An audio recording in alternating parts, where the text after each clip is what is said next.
que eu achei que é um tema bastante importante na área de gastropediatria e na área pediátrica, que é constipação intestinal na infância e na adolescência.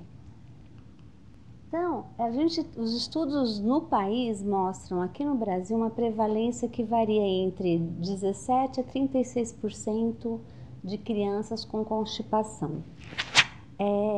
E é uma queixa frequente nos consultórios de pediatria e também de gastropediatria.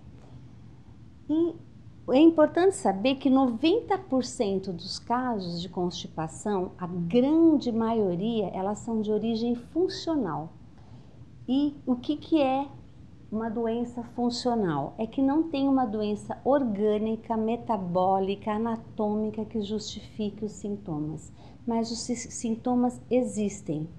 Então, quando a gente fala uma desordem gastrointestinal funcional, seja constipação, seja intestino irritável, é porque é uma desordem que está dentro de um conceito biopsicossocial. São vários fatores que contribuem para essa desordem.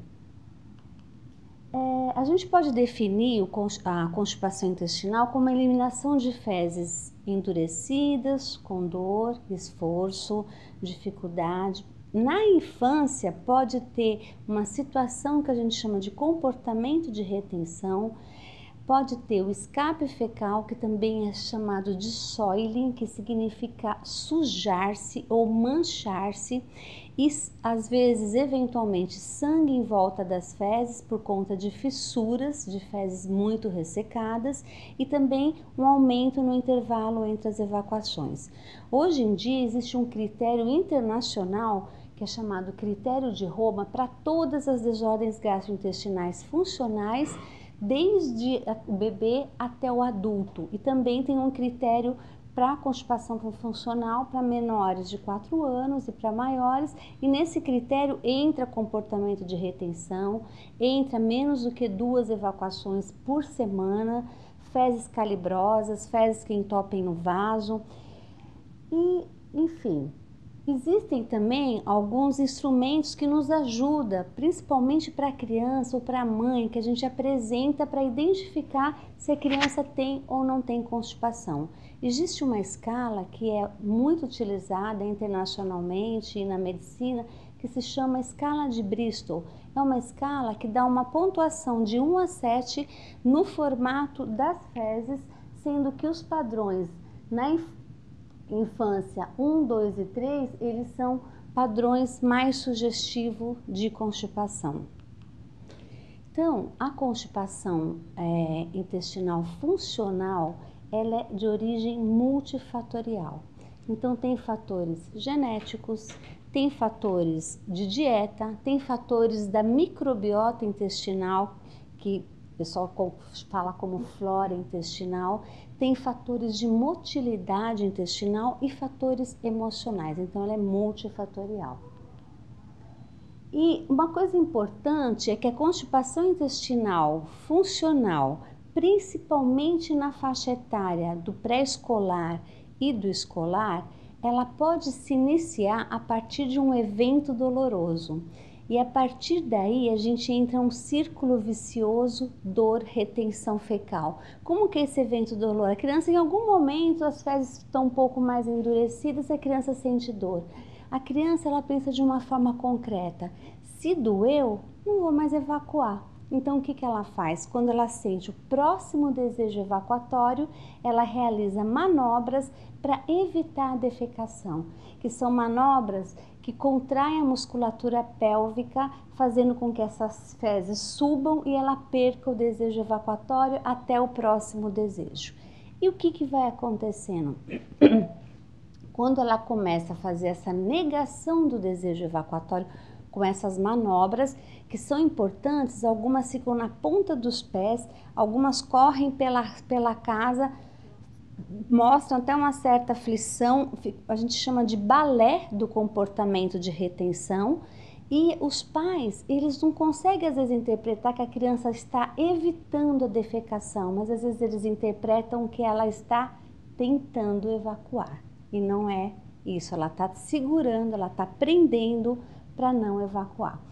E o que acontece? Essas fezes que vão ficando muito tempo retidas no reto, o reto é um local de passagem, não é um local de armazenamento. E o que vai acontecendo? A absorção de água, essas fezes vão ficando cada vez mais endurecidas e vai ficando cada vez mais difíceis de serem eliminadas. Então, isso é o círculo vicioso que se inicia e isso pode levar a uma cronicidade da constipação funcional.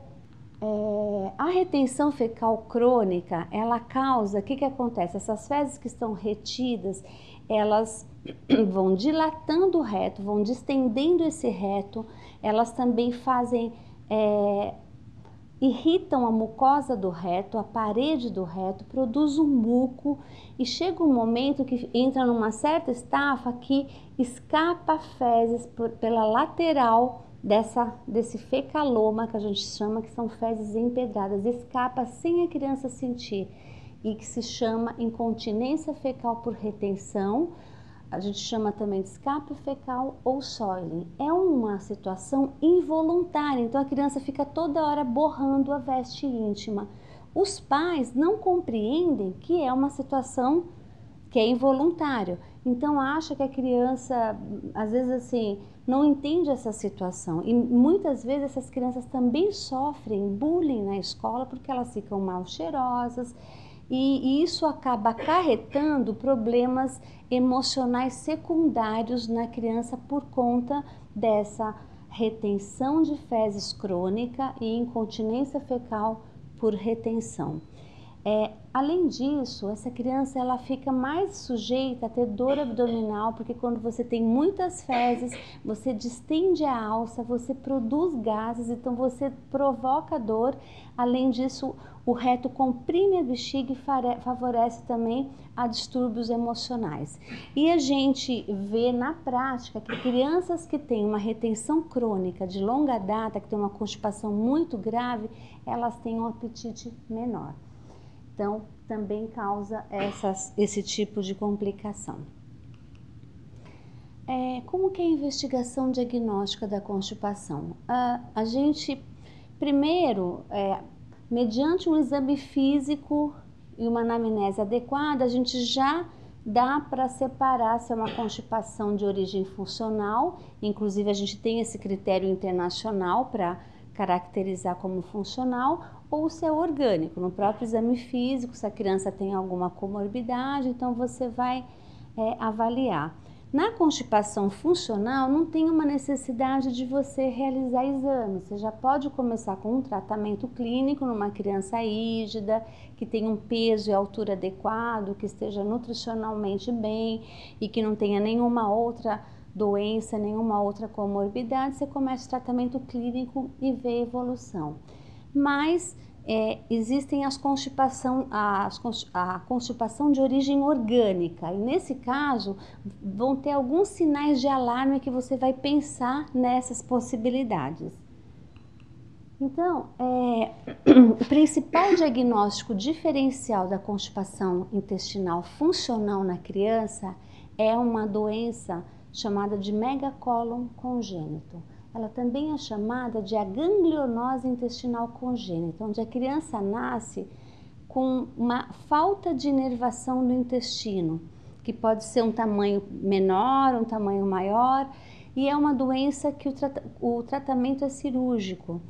E quais são os sinais de alarme para essa doença que a gente sempre está atento? São atraso de eliminação de mecônio. O mecônio é aquele primeiro cocô que a criança elimina, que o normal é eliminar nas primeiras 48 horas num bebê a termo. No prematuro extremo, abaixo de 1,5 kg, ele pode demorar um pouquinho mais, mas só no extremo. O bebê que nasce no tempo certo, ele tem que eliminar nas primeiras 48 horas.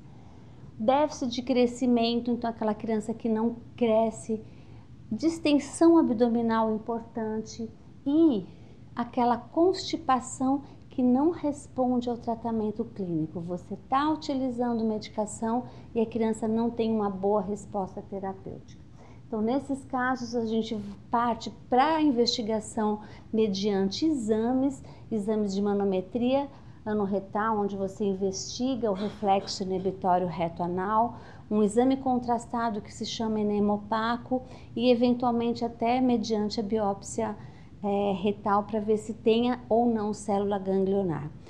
Outras situações também que podem causar constipação e que não é funcional, nós temos doença celíaca, forma atípica de doença celíaca. A doença celíaca geralmente ela dá cursa com diarreia, dor abdominal, mas ela pode dar também constipação. Hipotireoidismo, então pode ter uma manifestação de constipação, e em crianças até alergia à proteína do leite de vaca, principalmente as crianças menores de 3 anos, e principalmente os menores no primeiro ano de vida, existe essa possibilidade de ser uma constipação secundária a essas doenças. Além disso, a gente tem que avaliar, porque assim, vários medicamentos causam constipação, não só na criança como no adulto, mas especialmente na criança, os opioides, então a morfina, os anticonvulsivantes são top de linha que causam uma constipação de difícil controle. Enfim, outras drogas, então drogas neurolépticas, os benzodiazepínicos, de uma forma geral, toda droga que atua no sistema nervoso central, diminuindo a atividade rítmica, diminui motilidade intestinal. E também sais de ferro, então tem várias drogas que podem causar constipação. E a gente tem doenças também como síndromes genéticas, algumas doenças renais que também cursam com uma constipação mais grave.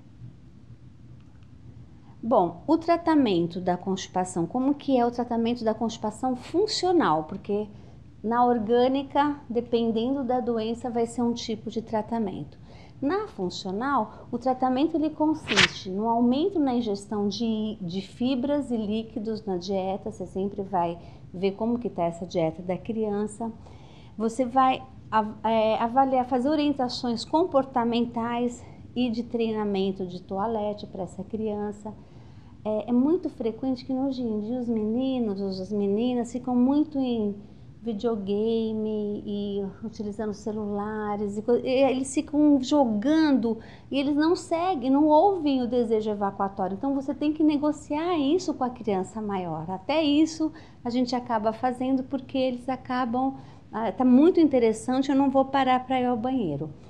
Isso, nos casos um pouco mais graves, não tem como a gente só com a dieta não resolve, a gente precisa de laxante por um período. Existe um arsenal terapêutico de laxantes.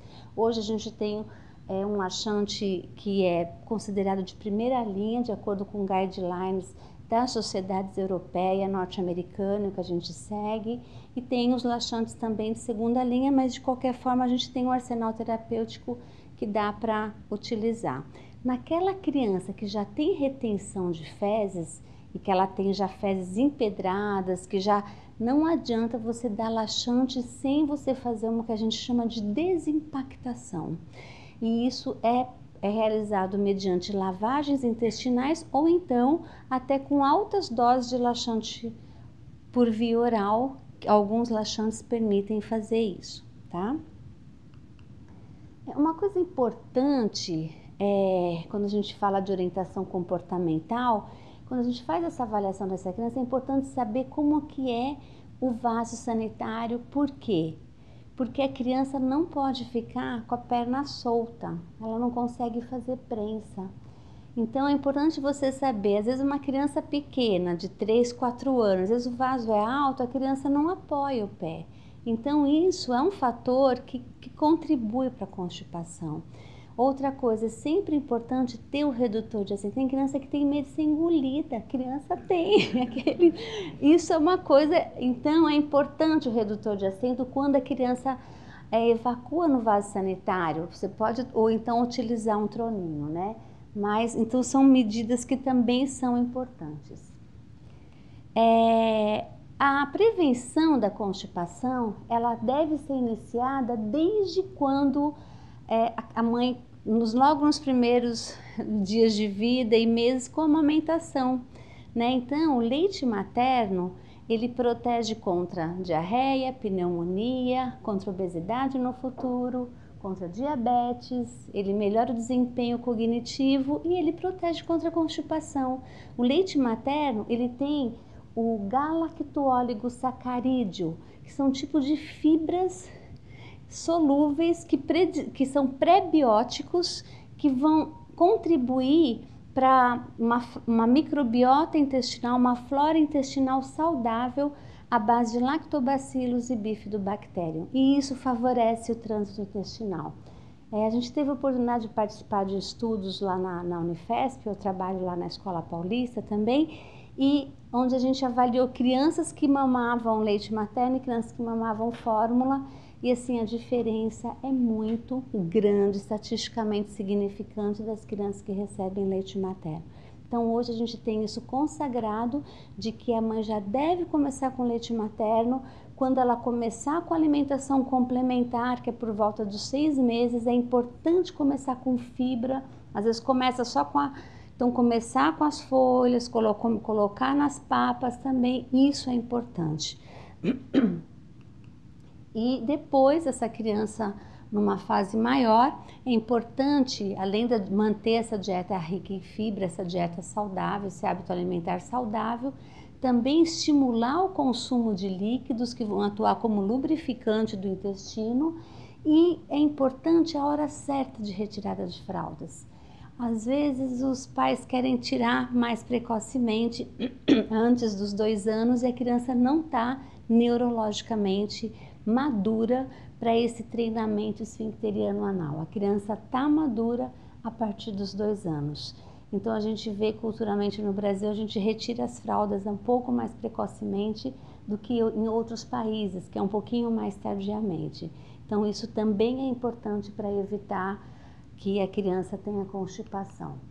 E é importante os pais então observarem, né, o hábito intestinal da criança, para, e se perceber, né, algum sinal de constipação, que procure o pediatra para que isso não se cronifique, porque realmente as consequências da constipação crônica com retenção crônica são consequências bastante ruins para essas crianças e para esses adolescentes. Muito obrigada, viu?